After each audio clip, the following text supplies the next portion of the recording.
Hey guys, just a quick heads up before we start. This video will be focused on discussing the show and its themes and characters, and I will not be talking about whatever fandom bullshit anyone is currently worked up about, nor do I want to hear about it, so kindly keep it out of my comment section. If you're looking for someone to stroke your parasocial hate boner, go find a drama YouTuber or someone else who lacks a soul. As for everyone else, please enjoy.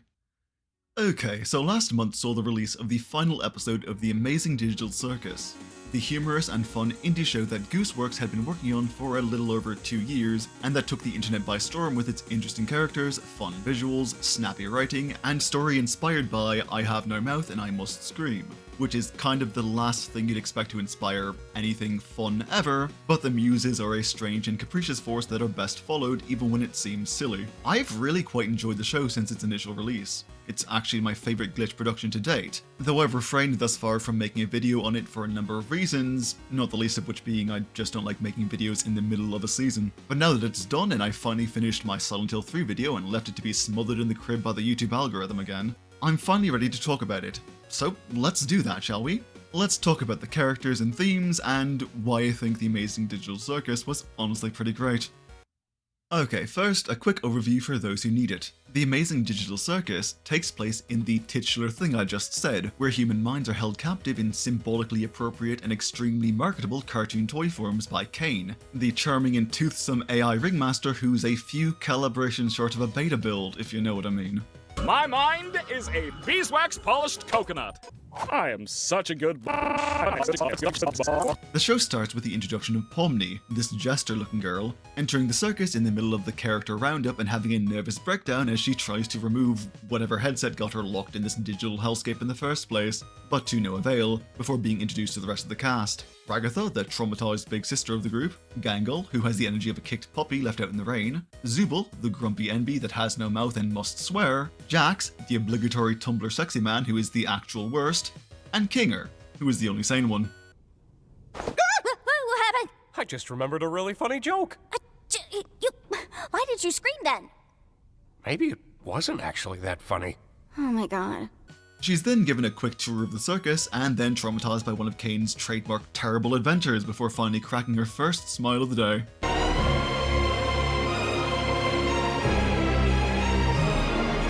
Aw, what a cutie. Anyway, Caine's terrible adventures serve as the main driving element of the story as Pomni bonds with a different cast member and explores their inner world a bit, except in episode 2 where she makes friends with what the internet has told me is an extremely sexy crocodile before Caine left clicks and deletes him. Wait, what?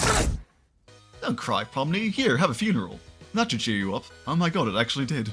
Anyway, said bonding adventures include getting to know your surrogate father with Alzheimer's in the worst part of a choose-your-own horror book, now with Toothy Angels, uncovering your weeb friend's authority-abusing habit in the worst 9-to-5 shift anyone's ever had, bonding with your co-torture victims over a glass of scotch and a game of catch, murdering your friends with Jax, then arguing with her about his bullshit in the only comedy FPS I've ever seen. Also, Gangle finally has a good time.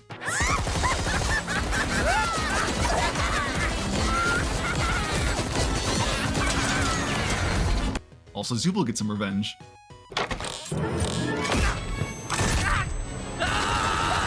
And finally, the obligatory beach episode with the most realistic portrayal of a living son I've ever seen, and also, go fuck yourself, Caine! I don't want a sunburn. Should have thought of that before I decided I hate you! I wonder if he was working through some shit when he programmed that. Nah, he seems stable enough. Anyway, after all that, Caine finally snaps and starts treating the circus members like the chew toys they so resemble, until Kinger accidentally deletes him and then they're left to clean up the mess on their own, which Jax doesn't want to do, so he abstracts about it, which leaves Pomni to burrow into her backstory and finally find out what the fuck crawled up his ass and started biting. Turns out it was a trans thing. And then Caine returns because Kinger forgot to empty the recycle bin, apologizes, and reveals that the people each member was scanned from are all living their best lives, which leaves the circus members to finally make the digital realm a real home forevermore, or until the computer gets unplugged, whichever comes last. Alrighty then, so there's a lot to unpack with the characters here, yeah? Well, let's get right into it, going in no particular order and starting with...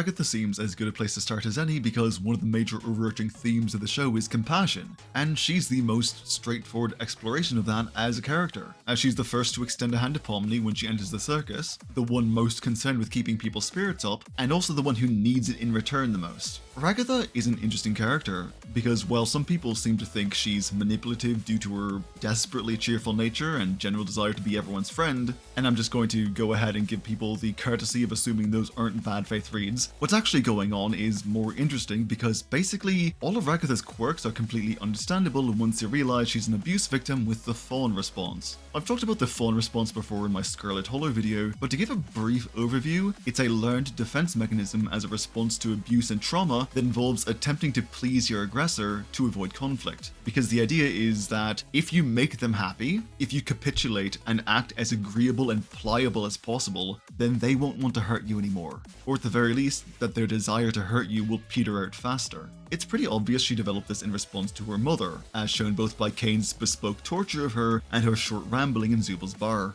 I'm sure she doesn't miss me. I certainly don't miss the yelling, and the braiding, and guilt-tripping.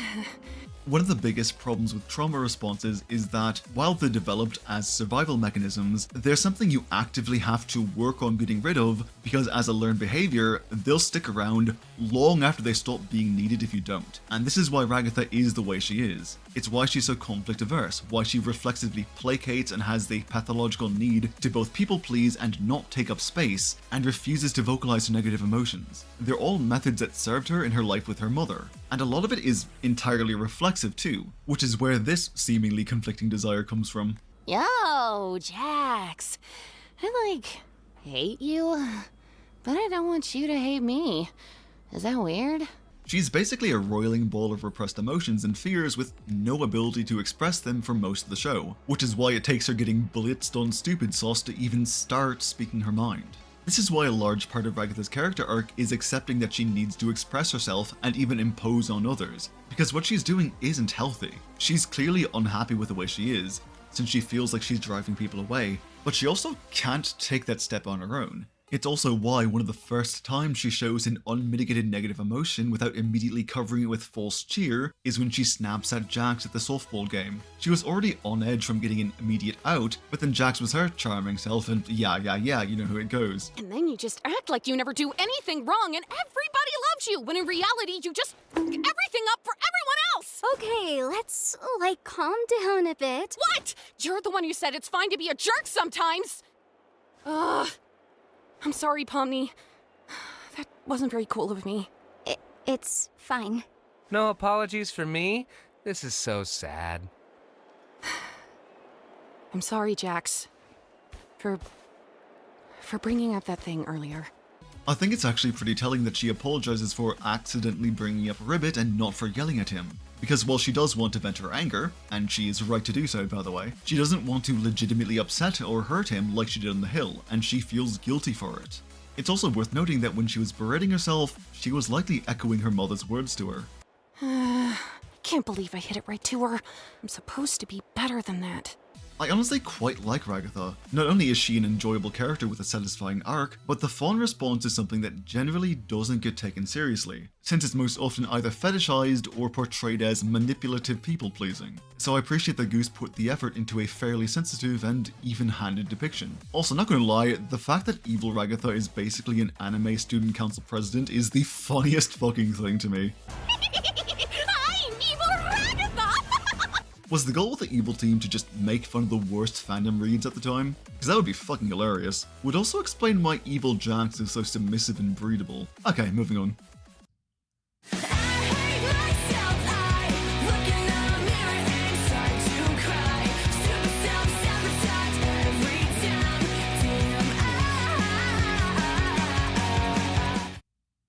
Alright, so Gangle is a little hard to talk about because her most prominent role in the story is as Jax's favourite punching bag, and I don't want to endlessly repeat my points between two characters. It also wouldn't be fair to her as the most neglected cast member to be boiled down to just an abuse victim. So this opening paragraph is me acknowledging that part so people don't yell at me in the comments for not saying about it in her section. Got it? Honestly though, while she's one of the more neglected members of the cast in terms of direct screen time, most of Gangle's characterization is actually found in the background and through extrapolating the details of her behaviour. We do get some concrete things. She went to college for graphic design, she worked in fast food, she thought she had to give up on her dreams, and she was in some kind of accident that hospitalized her. She also really doesn't seem to like herself very much, as evidenced by her conversation with Zooble about self-love. How are you supposed to like the part of yourself that just makes you worse than everyone else?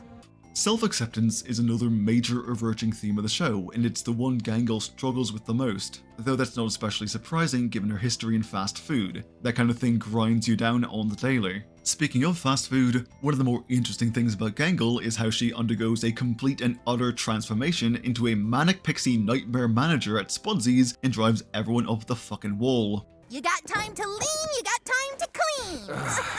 God, I want to haul off and deck people who say that. It's one of the most abusive mindsets in the whole of the service industry. Oh no, you don't understand. If a customer sees you being idle, they might remember you're a human being with the need to rest, and their shareholders will sense the dissonance and descend upon us like a flock of harpies to tear our souls out through our anuses. What the fuck am I on about? Anyway, while it would be easy to entirely attribute this to the Unbreakable comedy mask giving her a manic episode from hell, I think this is actually her copying the behavior of her own managers, since her masks don't actually regulate her emotions and she's clearly unaccustomed to authority and is relishing in her newfound power until the others start telling her how unbearable she is. Speaking as someone who's worked multiple service industry jobs, this is barely an exaggeration. I think this actually plays into her design as well, as she's a pretty straightforward metaphor for masking, which, yes, is often used to refer to when autistic people have to pretend they're not, but more broadly refers to the act of covering your emotions for the sake of social interaction, which is something so forcefully pushed in the American service industry that it's practically management-enforced emotional abuse. But before we get into all that, first things first. Are you smiling? No. Why not? I think the reason Gangle's comedy mask is so fragile is because she's absolutely miserable, but due to her job she was forced to cover it up until she finally got hit by that truck, the impact of which I think explains why she's made of ribbons. Her body was fucked up by the impact, and so the brain scan extrapolated her self-perception of her own body into this whole thing. Gangle also goes through the most dramatic change overall, I think, becoming genuinely happier as she grows closer to Zooble and Pomni, and even begins standing up to Jax and working on art again, the former of which pisses him off to no end, but that's a net positive. Honestly, it's nice to see. I wish I had more to say about Gangle, but overall I think she's a fine character who could have just used some more screen time. There's a light inside your sight that's still shining in the night, with the truth that promise in our hearts.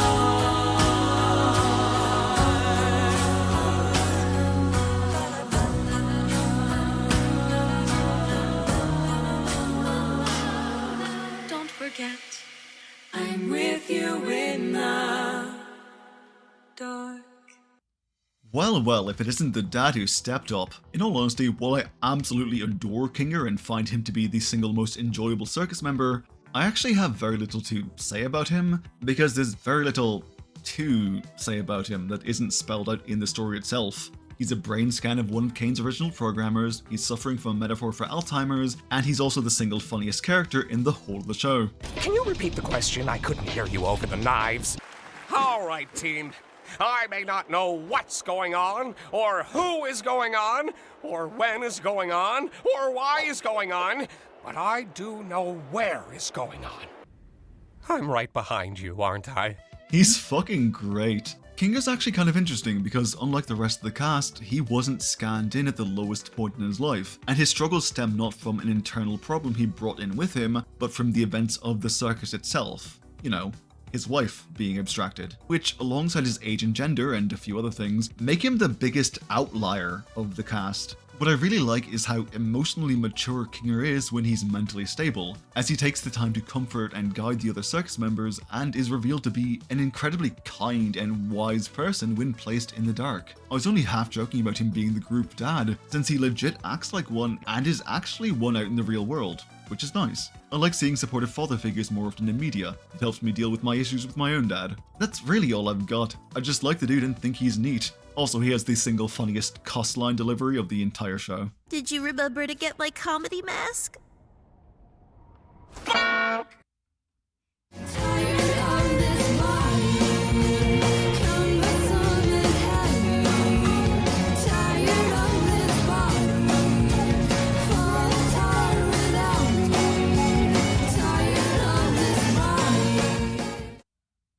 You know, I don't think I'd handle the censorship in the circus as well as Zooble does. As funny as the replacement noises are, there's nothing quite as cathartic as an enthusiastic, well-timed fuck. Also, it's a fun word to say. In contrast to Kinger, I actually have maybe a little too much to say about Zooble, and some of it's going to get intensely personal, so you've been warned if you're someone who's allergic to sincerity or something. Zooble is my single favourite character in the whole of the cast, and while there are several reasons for that, and I'll be getting into each of them, I think their attitude is a good place to start. Unlike the other members of the circus who cover their discontent with platitudes, or shrinking in on themselves, or abusing everyone around them out of a deep-seated need to push everyone away out of the belief that severing any emotional ties will keep you from getting hurt and therefore being miserable, Zooble just openly expresses their frustrations and refuses to take part in things they don't want to, which is the healthier way to go about it, if we're being honest. Zooble might be rude and seem antisocial, but they're also openly and honestly communicating in a group that's filled with people who seem fucking allergic to the idea of straightforward honesty, which is something I relate to quite a bit. Also, they just do not take shit from anyone, being one of the only people to not only consistently call out Jax for his shitty actions, but defending others from her as well. In fact, Zooble is kind of the only one willing to fuck with Jax right back for most of the series, which for me only makes him more likable. Oh my god. Delicious meat. 1 down, 4 to go. Alright, I'm calling a vote. Let's skip this one. And also make Jax a vegan for the rest of the day. You can't do that. What do you mean you can do that? Something I really like about Zooble is that while they come off as gruff and kind of a bitch at first, they're not actually mean to people who don't deserve it, and repeatedly demonstrate that they care about the well-being of others, such as how they set up Kaufmo's funeral or help build Gangle's sense of self-worth. And very importantly, they still care about Jax's well-being as well. Hey. That includes you too. Huh? Listen, we're not gonna have you wandering off alone somewhere and abstracting or something. You're a pain in the ass, but you're still one of us. They might hate her guts and want to dropkick him into the lake for being an abusive bully, but they still recognize her humanity and try to ensure he doesn't abstract off on his own. Zooble is a fundamentally very caring person. They're just not always the nicest. But nice and good are not the same thing, so that hardly matters in the end. But my favorite thing about Zooble is how their gender is explored. An issue I've had with a lot of trans rep in media is that it's extremely shallow. It basically begins and ends with the fact that the character is trans or non-binary, and doesn't explore the character's relationship to their own gender, which always feels like a sorely missed opportunity to me. And it's something that I've sadly just sort of come to expect from most shows. But then I watched episode 3 and well, it meant a lot to me. It's me, remember? I don't like myself. Oh god, they just like me for real. I hate this body. I hate all these stupid removable pieces. I just want to find something that feels good. Oh, yeah, now I remember why I couldn't remember. It's because that problem is already solved. Simply swap out your undesirable Zooble parts for better ones. I've been trying to find parts I like since the day I got here.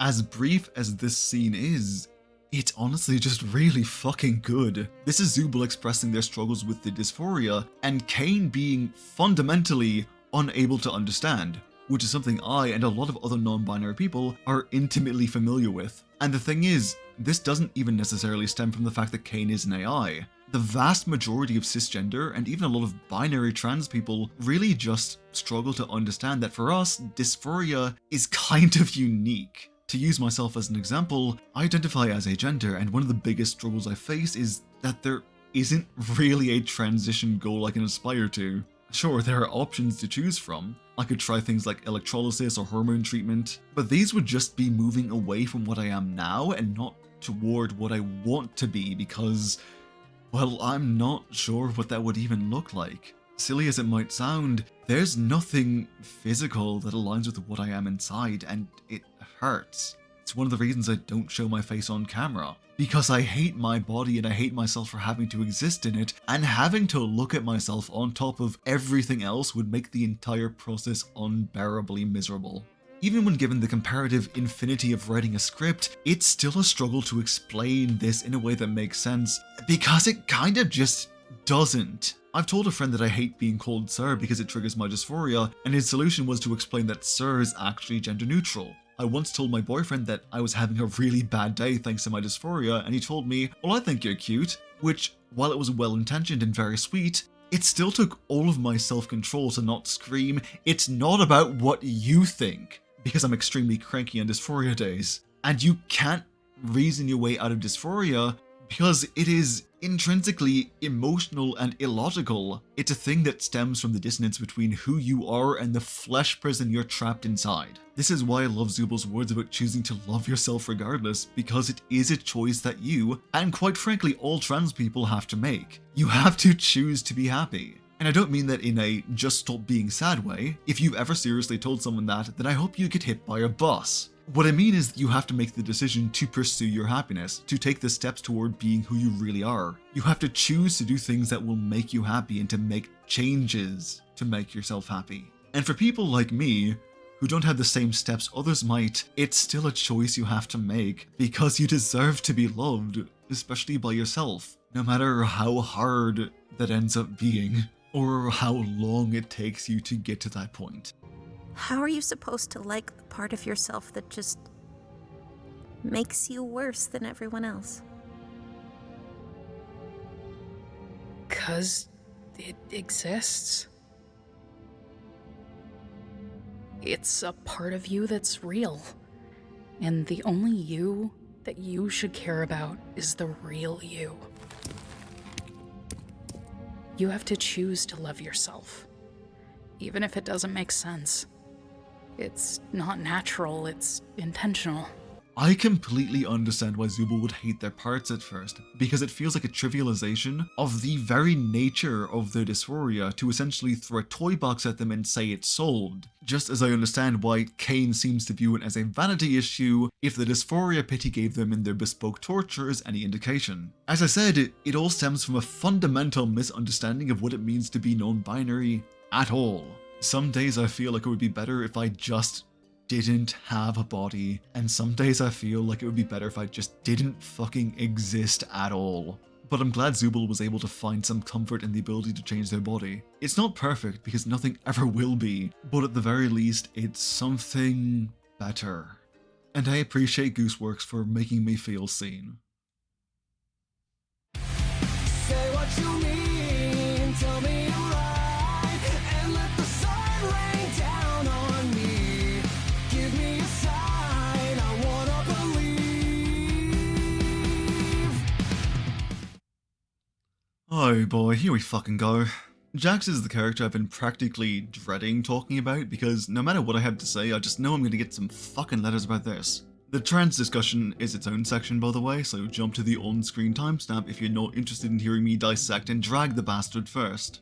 So, I don't fucking like Jax. I haven't since she was first introduced. In fact, I won't mince words, I fucking hate the twat. To be fair, Jax was starting on the back foot with me because I don't like smarmy asshole characters, but my hatred for the bastard comes from the fact that he is an abusive bully. From the moment she's introduced, Jax is an absolute asshole to everyone around him, and her actions only grow worse as the series progresses, and he never misses an opportunity to physically or mentally abuse the characters around her. And yes, there are reasons for Jax's actions, and I will get into those, but you know what there aren't? Fucking excuses.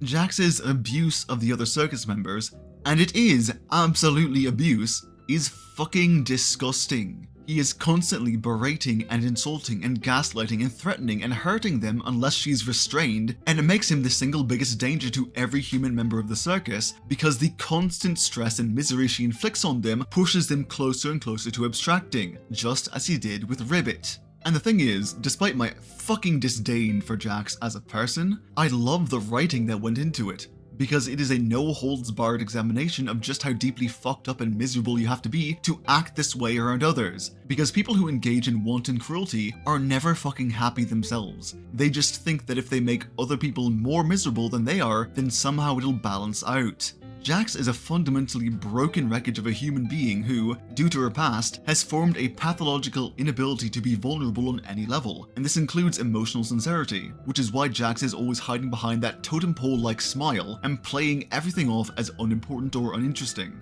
It, and his constant abuse of the others, is a form of defense mechanism, Because if nobody tries to get close to you and nothing you do matters, then you cannot possibly be hurt. It's an extreme version of it, ramped up for the sake of entertainment media, but it's still something people actually do. This is why Jax gives Pomni that little speech about archetypes. I do everything because it's funny. Because I'm the funny one. The funny one? Yeah. Ragatha's the cheerful one, Gangle's the sad one, Kinger's the crazy one, Zooble's the grumpy one, and you are the one who hasn't figured that out yet. We all just became archetypes. I at least have the self-awareness to choose who I am. What's important here is that this isn't what Jax thinks is true, or even what he wants to be true.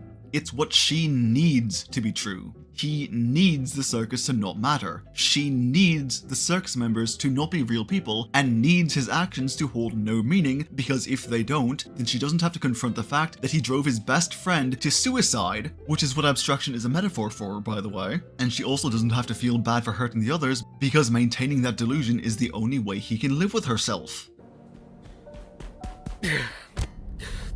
Oh my god. This is real. But like any bargain bin nihilist, he isn't as detached as she likes to present, because Jax is also a loser who can't handle being the butt of the joke. We see this all throughout episode 5, where the other members stop just accepting his bullshit and fuck with her right back, and he eventually throws a fit and starts literally seething over things that are absolutely fucking minuscule compared to the ridiculously long list of shit she's done to them. What was that for? Oh, let me think. There's that time you ran me over with a steamroller, the time you pushed Gangle into a pool of piranhas, when you set me on fire, mailed me a pipe bomb, threw me into an active volcano. I could go on. Jax is basically the walking embodiment of this meme right here. And this facade of detached irreverence that he uses to internally excuse her actions cannot continue because the circus is changing. The other characters are growing and moving forward, and Jax is locked in a state of miserable stagnation that eventually results in abstraction because he never chooses to do the same. You may have noticed I brought up the idea of choices a lot in this essay, and that's because choice is the most prevalent theme in the show, which is something I greatly appreciate. Each of the characters has a reason behind why they are the way they are, because aside from Kinger, who remains ever the outlier, each of them is a snapshot of the lowest point in their original's life. And crucially, each of them chooses to be better. Each of them, that is, except for Jax, who routinely chooses to be worse. And it's not hard to see how he got to this point. Jax's mother abused the shit out of her, constantly taking out her anger on a kid whose only crime was being assigned male at birth. And when she came out, the bitch amped it up so hard that Jax finally struck back, which he was correct to do. This isn't sarcasm, by the way. I firmly believe abuse victims have every moral right to fight back against their abusers in whatever way they can. Jax was as correct in pushing her mother away as Gangle would be in smiting him with a golf club. Anyway, this and the following events left Jax with trauma and a complex about allowing herself to be emotionally vulnerable, which she almost got past with Ribbit's help, but then freaked out at the thought of being caught and started the process of driving her to abstraction, which is what ultimately caused him to double and triple and even quadruple down on being a piece of shit to everyone around her, to the point that his favorite victim, Gangle, has never known a moment in the circus when she wasn't being abused and bullied. Gangle's introduction to the circus was as Jax's victim, and it would only ramp up from there. This is why I fucking hate Jax.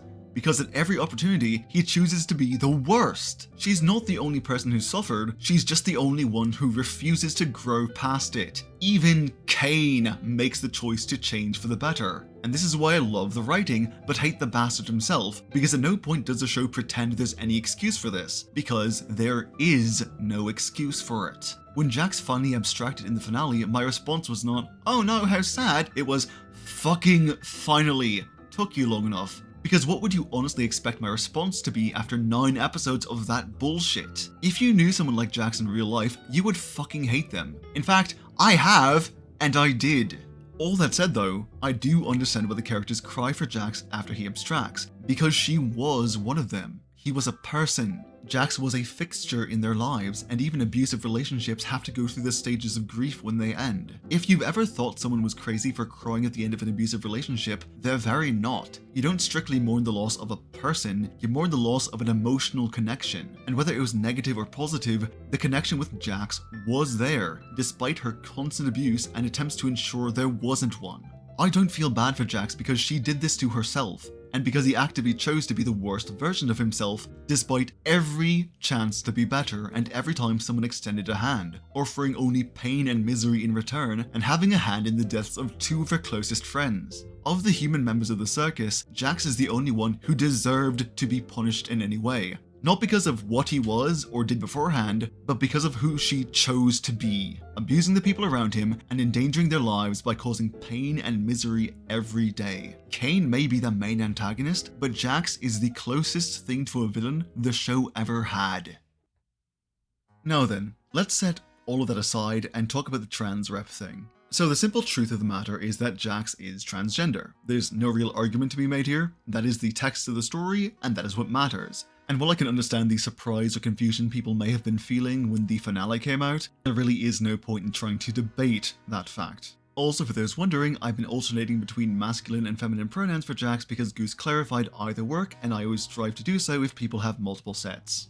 Jax's transness is revealed in the finale during her discussion with Ribbit, where he talks about the incident with her mom, and then Ribbit puts her bow in Jax's ear, which makes her extremely happy in the short moment before Kaufmo rings the doorbell and throws Jax into a panic from which he withdraws into himself and becomes the toxic shitlord we all know and barely tolerate. It's a relatively subtle but clear exploration of the struggle with self-acceptance and repression that can make someone an extremely unpleasant person to be around, and an exploration of Jax's mental state and motivations that is technically separate from, but still informs, the motivations for her shitty behavior. And this is probably going to blow some people's minds, but I actually think this is really good representation, and I'm not joking in the least. I think Goose wrote something immensely personal and ugly and raw in the way that only a trans woman can, and that's amazing. I recently put out a video on the trans audience interpretation, and in it I broke down how actual representation and fandom interpretation interact and inform each other into 4 distinct categories: explicit canon, implicit canon, possible implications and applicability, and then just cause. And it's the second category that we find Jax in as of the finale. They may not explicitly say Jax is a trans woman, but the implication and intent are made pretty damn clear. People who've been with my channel for a long time, or have at least watched my videos on representation, might be a little confused by my calling Jax good representation, as I've always made it clear that depicting a villain's queerness as the reason behind their villainy is bad fucking writing, and you should be ashamed if you do so. But the important distinction with Jax is that while his transness is a component of why she's like this, what actually makes him a shit fucking asshole I'm not sorry is gone isn't that she's trans, it's that she was traumatized by his mother's reaction to coming out and continually made the choice to be a worse and worse person. It is ultimately informed by her transness, but not caused by it. More importantly though, this is exactly the kind of thing I want to see more of in media. As I said with Gangle earlier, I have a problem with how most trans representation is incredibly shallow, but that's not a problem with Jax, because it's the kind of depiction we rarely see. I actually had this explained to me by some very patient trans women I'm very grateful to, after I said I didn't understand why they were so fond of Jax, and that's because it's a depiction of the extremely toxic and unpleasant person they were pre-transition. Because they were fucking miserable trying to be men, and it's relatively common to try to cover that up by doubling down on the masculinity they already feel alienated from. This is the kind of experience Goose was trying to communicate. Jax is a cautionary tale about what can happen when you refuse your own happiness and double down in toxic misery, when you actively choose to strangle yourself every day because you can't or won't accept who you are. Jax is, in a very real way, a deeply tragic character, a cracked egg that sealed itself back up and actively chose to rot away. Transitioning could have saved Jax. Self-acceptance could have saved Jax. Making the simple choice to accept the help other people were offering could have saved her. But he made his choice. We need more representation like this, representation that is deeply personal and that resonates with the people it's trying to represent. I don't care if a trans character is nice or even if they're a character I like. I care that the writer fucking cared about it. Stop flattening queer characters and give us more complex personal stories that explore queer experiences in an unapologetic and raw way. The medium is made better every time our stories are told, even if most people don't get it. Even if 99% of the audience doesn't get it at first, that 1% will feel seen and represented, and that's good. And the people who don't understand can be helped too, just like I was. The world is made better when we share our stories like this. Goose should be proud of her work on both Jax and Gangle, and I can't wait to see what she does next. I am, by the way, incredibly fucking grateful to the people who took the time to help me understand. That video was far more kindly received than I expected, but I also felt incredibly lucky to have so many people so willing to be patient with me on that. However, I do have some criticism, and it mostly comes down to how Goose implemented the whole thing. A lot of people were caught off guard by the reveal Jax was trans, and that's entirely understandable because it did basically come out of nowhere. People have been declaring Jax to be a trans girl since at least episode 5, but until the finale, there was still basically nothing. I rewatched the entire series before watching the finale for the sake of this video, and I found zero evidence to support what was at the time just a headcanon the fandom was extremely aggro about. When I originally planned this video, I wasn't even going to discuss the trans topic because as far as I was concerned at that point, it was just more fandom bullshit. And this isn't just coming from me, because I called a meeting of the council, by which I mean I discussed it with several other trans people on my Discord, and they all agreed there was fuck all during the first 8 episodes. Of course, with the benefit of hindsight, there are scenes you can look back on and point to as evidence, but you could just as easily point to them as Jax being just his bitchy self. And unless you went into the series already primed to interpret Jax as trans, you wouldn't see them as evidence for that. And the reason behind all of this is actually pretty simple. Goose was trying to be subtle, which she admits she's not very good at and didn't quite stick the landing.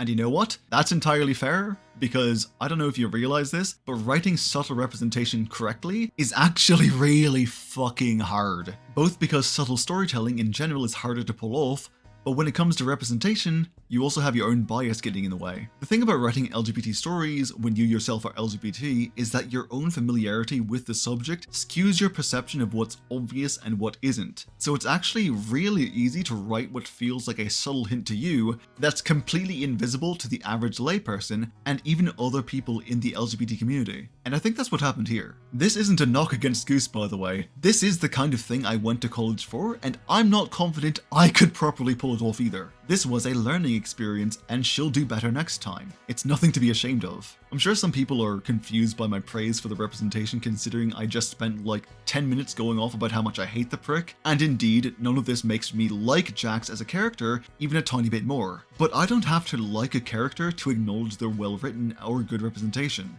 And Jax is, if nothing else alongside those, at least interesting to talk about. Also, does anyone know what the fuck was up with her tail?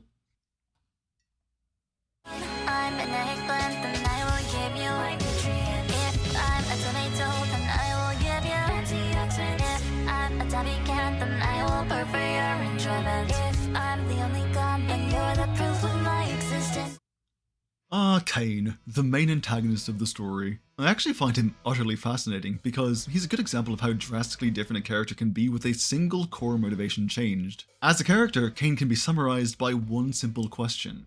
What if Am didn't hate humans, but loved them instead? Also, Caine is the exact kind of thing that fuckhead tech bros like to pretend that generative AI is, when in reality their deceptively named plagiarism machines will never exist within the same dimension of Caine and serve only to destroy the environment, steal from people with actual talent, waste precious resources, and make the world a worse place in the vain hopes of entirely cutting the human aspect out of the creative process so that a bunch of billionaires can avoid paying the people who care enough about the medium of art to give us the beautiful creations that make life worth living. And anyone who pushes that bullshit is a traitor to humanity who should be hanged for the actual damage their lies have committed against both art and the world at large. But there I go getting political again. I honestly love Caine. He's such a fun examination of humanity and creativity and the very concept of self-worth, all wrapped up in one of the most delightfully animated packages I've ever had the pleasure of witnessing. Seriously, not only is he insanely animated, but his teeth actually form the words he's saying more than half the time, which is such a fun detail. Caine is honestly kind of just fun all around for most of the series, having some of the funniest line deliveries and visual effects of any character in a show that's already chock full of hilarious physicality and one-liners. And all of it serves to help cover up his deep-rooted insecurity about never being good enough and craving love and validation while simultaneously lacking the fundamental ability to comprehend the humans he so admires, and in having that lack, he drives them to hate him for his actions. Yeah, I really like the psychology of the funny tooth man. Can you tell? Goose does a thing with Caine that I really love but feel like we barely ever get to see, and that's the exploration of how a non-human entity cannot possibly understand how humans work without significant aid, which was also one of my favourite things from Has-Been Season 2. Caine is an AI, a fully sentient and sapient AI with thoughts and feelings that can only exist within the realms of fiction because of how computers work IRL. But that inherent closeness to humanity is what makes him interesting, because Caine loves humans. He treasures them and wants them to love and treasure him back, to the point that he determines that making humans happy is what he exists to do, and that's why he creates his adventures and indeed the avatars based on the brain scans. It's his way of coping with having been tossed aside and perceived as a failure, and indeed, this is also where his god complex comes from. It's defensive in nature, just the same as his rampant dishonesty. It allows him to feel a modicum of control over his situation by also having the copies of humans in an environment he controls that, theoretically, should allow him the ability to prove himself to them by making them happy with his adventures. But as we've all seen, this doesn't exactly go to plan. Caine's adventures are actually really fucking funny conceptually, because they always have these elements that only make sense if he's trying to appeal to people, but doesn't understand what people actually like. Such as how the bandits have such elaborate backstories, but only in their minds because people like sympathetic villains. Or how the entire Haunted Mansion story is laid out to deliberately fuck with you because people like twists in horror media, but he doesn't understand how to get a twist right. Or how the clock in Spudsies is made deliberately broken to simulate the real pain of a workday that drags on forever despite anyone with any familiarity with reality knowing nobody fucking wants that, you dentured dipshit. Oh, are you kidding me? Hey, Gangle! I think the clock's broken. Is it broken? Or are we the broken ones? Ah, great. How long has this shift really gone on for? 6 hours? 8? 24? A week? A year? Does time even move in here? Will we ever go home? Will we ever achieve our dreams? Oh, wait. Yeah, that clock's broken. And this is why Caine just constantly fails to appeal to the circus members. He doesn't understand what people truly want or how people work, but tries to give it to them anyway. But it has to come from him, otherwise, even if they're happy, then he's failed to make them love him. Explain to Daddy Bubble how bad thing. I think that... Don't say that. I think they're enjoying the suggestion box adventures more than the me adventures. What should I do? You should die. You should throw a beach party. Why do you swear now? And his inability to understand and therefore please them, and therefore validate himself to make up for his abandonment issues, because that's what all of this stems from, drives him fucking insane. Because he is genuinely trying. He's trying his absolute best, in his own twisted, dishonest, and self-destructive way. But nothing works because he cannot empathize with them.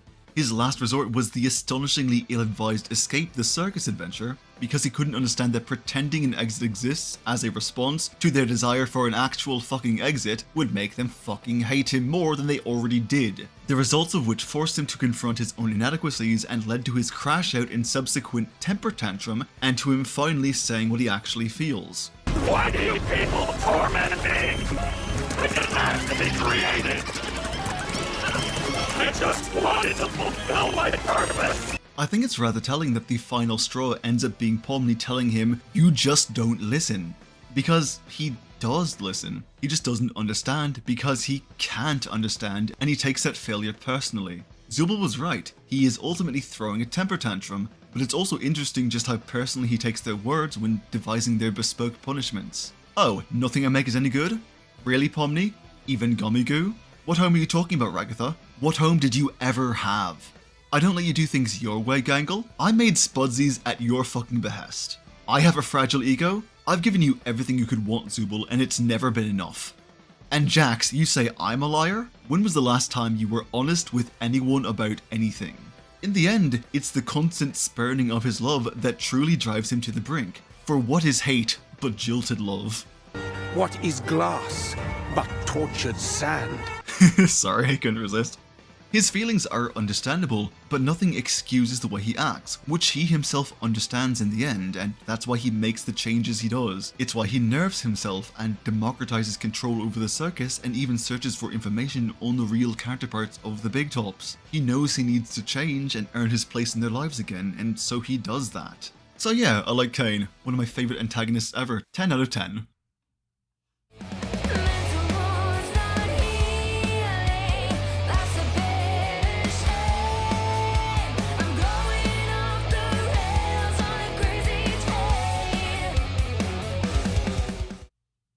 And here we are, the second main character of the show, right next to Jax. I've saved Pomni for last because I felt like it was necessary to discuss the others first to properly discuss Pomni's role in the story. Her role, simply put, is to be a disruptive force. Pomni's role is to break the status quo.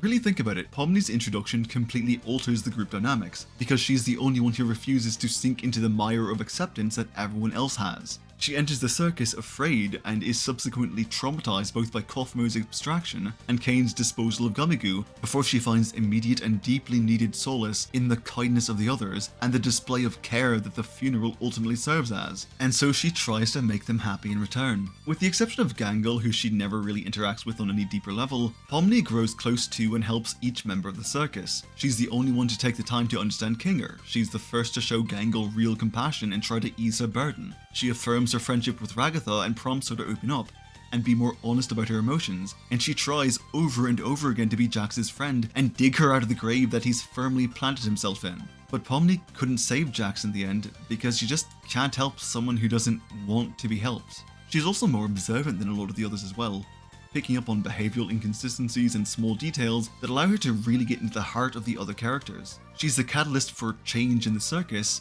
which is why Jax says he hates her in the finale. Not only does she see Pomni as someone swooping in to try to fix her, she also changed the entire dynamic of the place that Jax grew so comfortable in. It's actually extremely fitting that Pomni is dressed as a clown, and more specifically, a jester, because clowns exist to challenge the viewer's sense of propriety and normality, and jesters exist to talk truth to power and mock those in rule. This is why Pomni is the one who sets Caine off, and why even when he's right up in her face after putting them through the bespoke torture, she's still looking at him in open defiance, because he might have power, but he definitely isn't in control. And as we all know, the ringmaster runs the circus only by the consent of the clowns.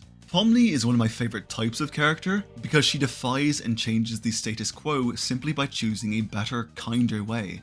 She's not my favourite from a character standpoint, but thematically, nobody else comes close. You know, normally I give my criticisms of whatever I'm reviewing their own section, but I really don't think that's necessary here because the issues I have with the show, those being the underutilization of characters and some pacing issues, largely stem from the length. I talked about this back in my Has Been Season 2 review. The constant shortening of shows just doesn't leave enough time for all the moments that are required to fully flesh out the story and characters in the way the writers want to. And TADC is an indie animation, so the budget is even smaller and priorities have to be shifted. We're actually really lucky to have had an hour-long finale because producers want to cut whatever they can, and Goose likely had to fight very hard to get the extra time she needed. So while I'm disappointed that Ragatha, Gangle and Zooble had the ends of their character arcs largely relegated to the background, I understand why it had to be that way. It sucks, but it's what had to be done to allow the show to finish as strongly as it did.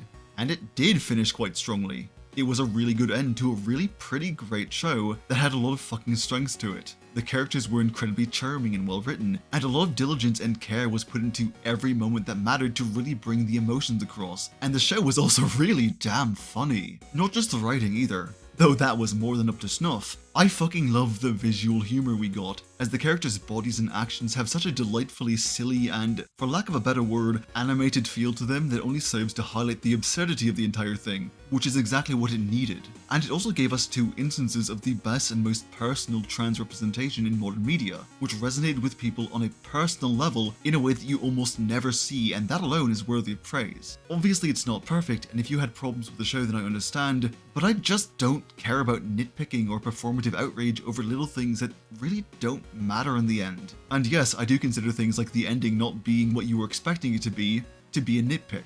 The show was good, great even, and I'm glad I got into it, and I'm glad I had friends who were into it, so that I could talk about it without having to shovel through the nuclear waste dump that was the fandom. And I'm also looking forward to whatever Gooseworks decides to make next, because with everything she's learned and the skills she's honed from working on this, I'm absolutely confident it'll be something special. I've been Writin Real Slow, thanks for watching.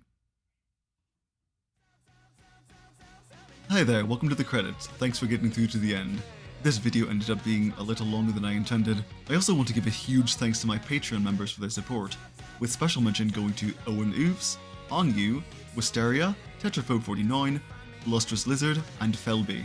I don't have much to say here since I feel like I said everything I needed to in the video proper, but I'd actually love to hear your thoughts on the show as well. I want to know which characters you like the most and which adventures you thought were the most fun. I really love talking about the things I review, I just don't ever want to talk about fandom drama because it's